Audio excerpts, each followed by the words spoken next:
Hello, hello, hello, and welcome to my YouTube channel. My name is Jameelah, and I'm a master manifester, and I'm sure you are too. Or welcome back if you're already subscribed to the channel, if you already liked the video. If you haven't liked the video, I say like it, but it's always weird to me when YouTubers say, like the video, and I'm just like, wait, I didn't hear the message yet. I might not agree. That's not true. Usually I just like all the videos of people that I follow because I'm subscribed to them. So it's rare that I'm listening to something that's not resonate with me on some level, right?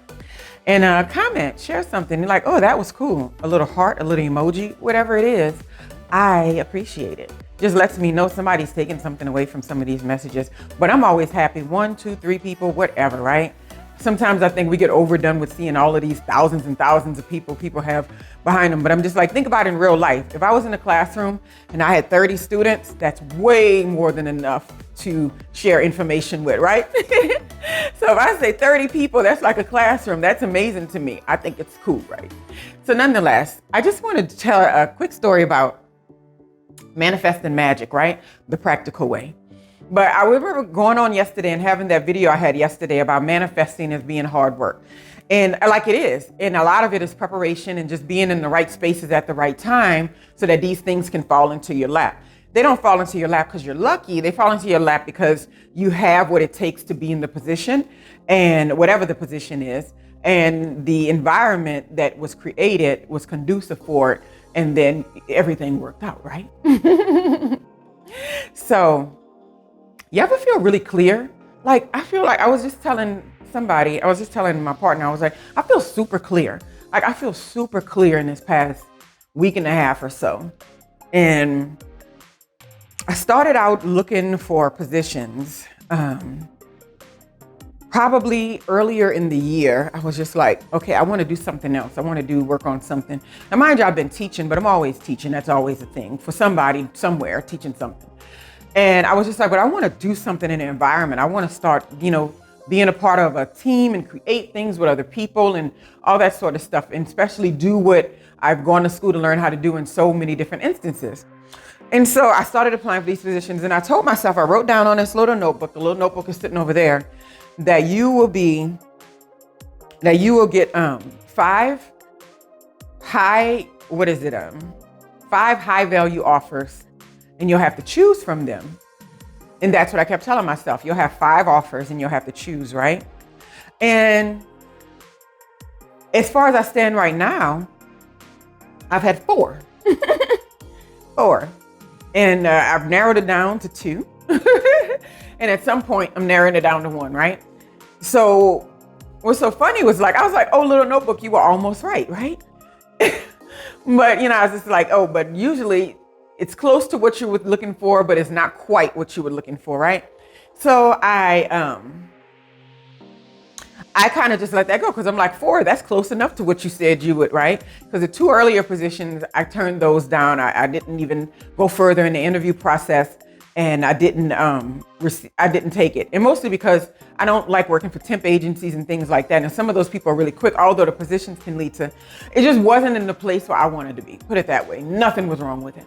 So anyway, I was sitting there and I was like, 4 is close enough. So yesterday, right when I thought about it and let it go, I got a voicemail on my phone, and it was another company telling me she wanted to discuss an interview that we had in my resume earlier and whether or not I was still interested in the position. And I was like, dang, this is the 5th one. Because I was wondering what happened to them. I'm like, what happened to those people? They act like they really wanted to hire me. Then I didn't hear anything else, right? And so I was just like, oh, but I let it go because there was other things entertaining me. So I was just like, what happened? So what I'm saying all that is to say is, that is what I mean when I say manifesting magic the practical way. These people are calling because my resume says that I can do the position and possibly bring something extra to the position that they are looking for. I ticked all the boxes, right? That's how that goes.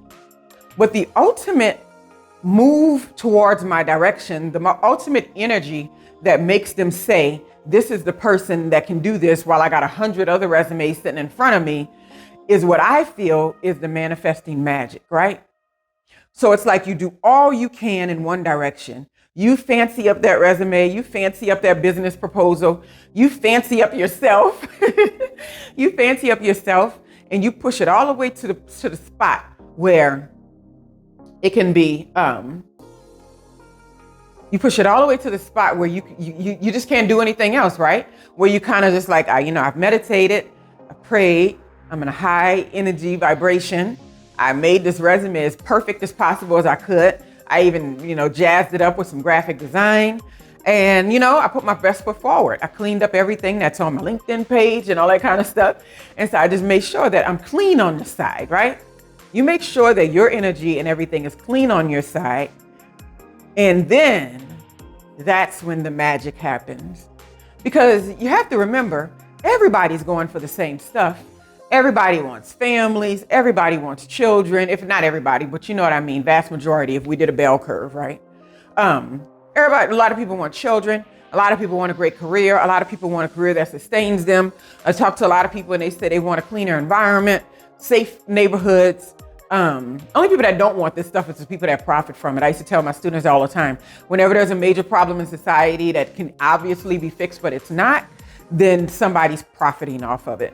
Kind of like the prison complex, right? Like there's a big issue with a lopsided approach to sentencing people of color inside the criminal justice system. Well, of course, we've studied all that in different courses and all, but I'm just like, well, who benefits if this problem isn't fixed?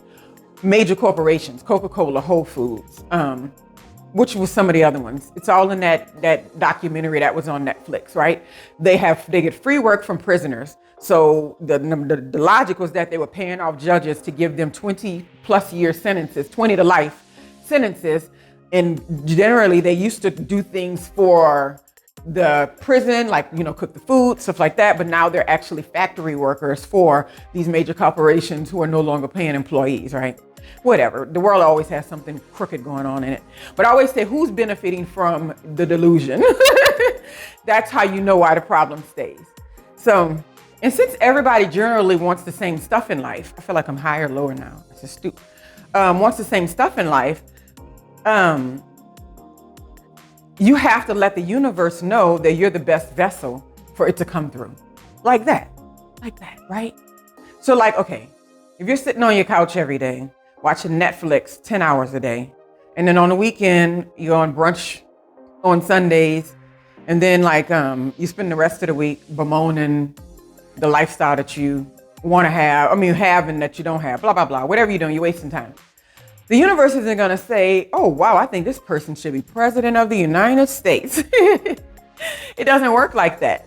The energy flows where all that attention goes. So if you pay close attention to the healthiness of your mind, you pay close attention to being positive, you pay close attention to being unapologetically honest, radically honest. I say that all the time, right?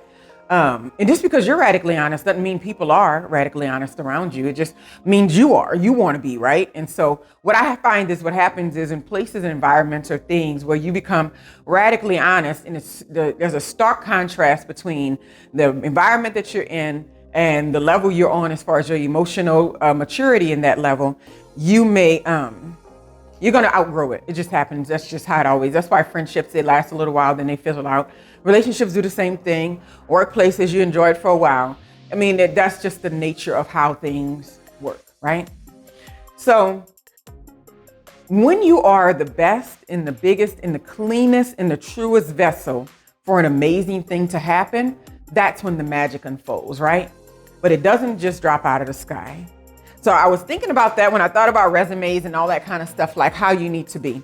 And what's so funny is that the position that I've singled myself down to taking, I didn't even apply for that position.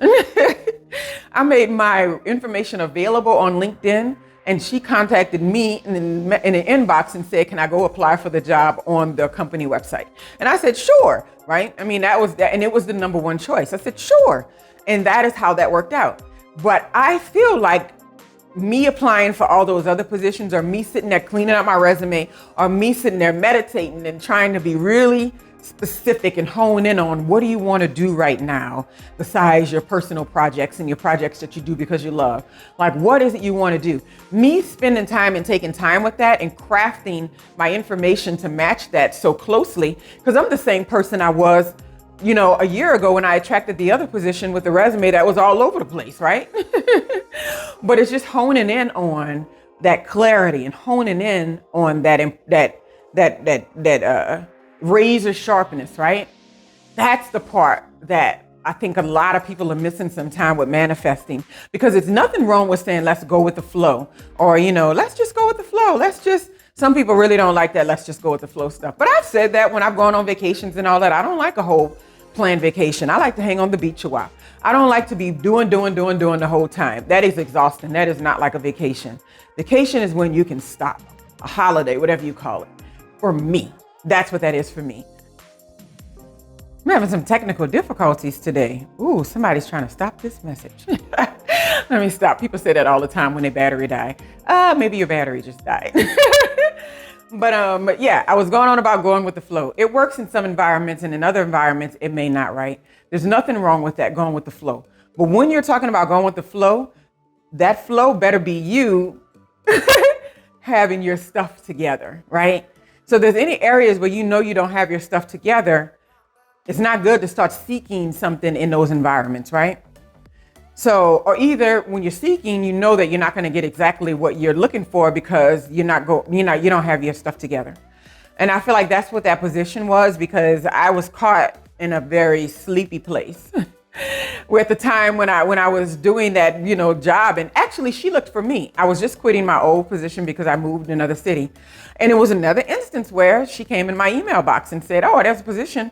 They had interviewed me like months earlier. What happened was the woman went on maternity leave, came back, said I was on her mind, so she contacted me on LinkedIn. If you don't have a LinkedIn page, you might want to get one. They're good for a lot of those things, right?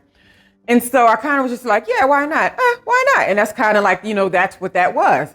And I was excited to do it. The work was really fun, but the environment was like, oof. And I was just like, okay, so when you're making big decisions, when you're moving forward in life, and when you're trying to create some magic in your life and manifest the magic, it is so important to be clear. You have to be clear. So today, I'm sitting, I think this is a used gratitude journal, but it may not be all the way used up. Some of them, oh no, this one is all the way used up. This is one of my old ones. But I have some new ones around here. Today, I'm sitting around, there's like 3 major areas in my life that I want to outline as clear and as focused as possible. Because usually when my mind is right, normally it's like when I've allowed myself some mental space, I've shut my mouth for a little bit, and I'm just like, what am I thinking about? Like, what's happening underneath right now?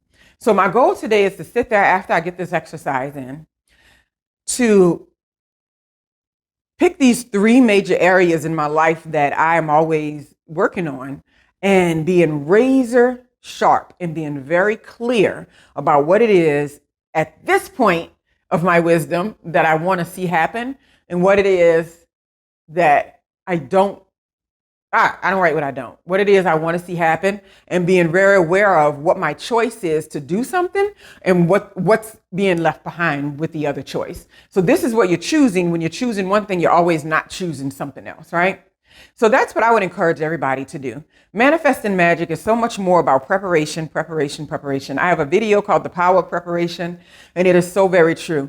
Because when you are a good vessel for these things to happen in your life, the universe has no choice but to make you the manifester of the magic. And that's a very practical way of looking at that. I hope you all have a wonderful, wonderful day.